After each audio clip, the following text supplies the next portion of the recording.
tua saya yang akhirnya meninggal, itu memang satu cobaan tersendiri buat kami sekeluarga. Tidak ada yang ingin ya orang tercinta kita untuk akhirnya meninggalkan kita karena penyakit ini.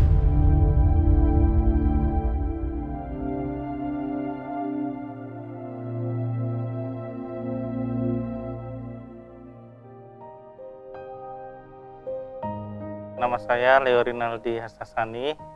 Saya dari Divisi Pengembangan Business Development 2. Istri saya namanya Berliana Yudewayani.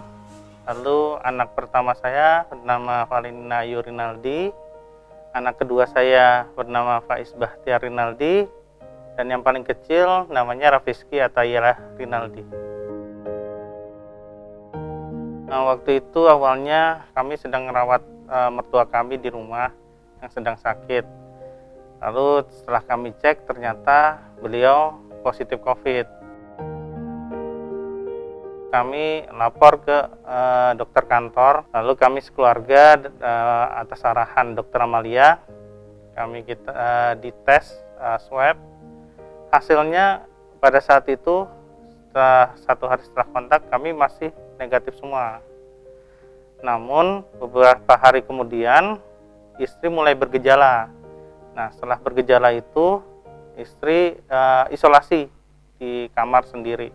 Namun beberapa hari kemudian saya ikut bergejala. Jadi saya dan istri keluar isolasi di kamar terpisah daripada anak-anak. Lalu keesokannya kami dites. Hasilnya qadarullah kami positif.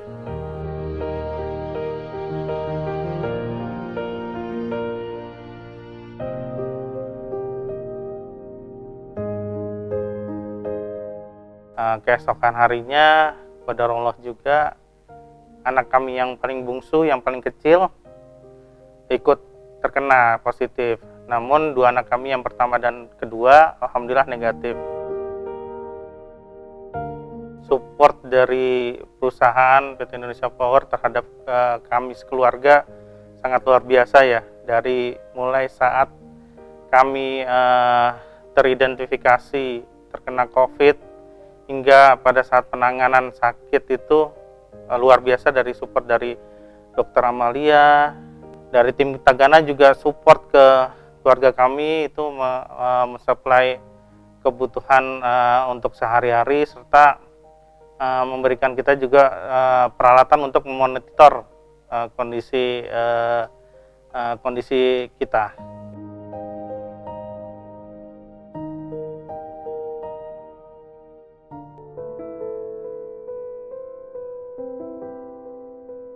Selama isolasi mandiri, terus terang memang saya tidak banyak melakukan kegiatan karena kondisinya saya bergejalanya cukup parah. Saya ya paling pagi itu berusaha untuk berjemur ya, untuk mendapatkan sinar matahari, lalu sedikit stretching. Namun memang karena kondisinya yang gejalanya yang lumayan, jadi memang itu yang membatasi gerak gitu ya. Ya, salah satu tantangan saya itu pada saat saya sedang sakit itu, saya harus menjaga anak-anak saya yang masih negatif itu tetap sehat gitu ya.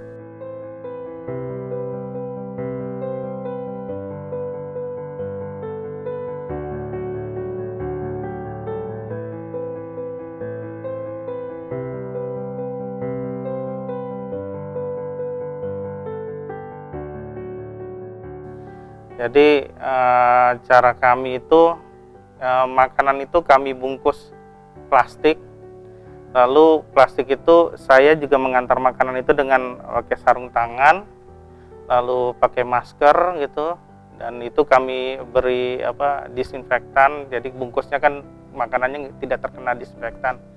Nah, nanti makanan itu kami taruh di depan kamar, lalu setelah saya menjauh baru anak-anak buka kamar ambil makanan itu.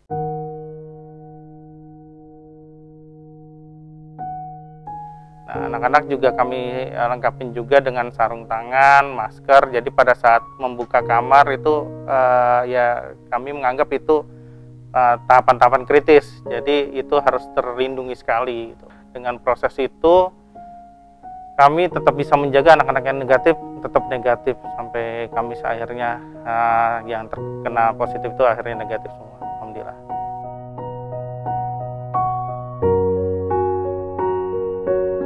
Kondisi istri saya terutama psikisnya terkena sekali waktu itu karena mertua saya, ayah mertua, qadarullah tidak selamat dan akhirnya meninggal.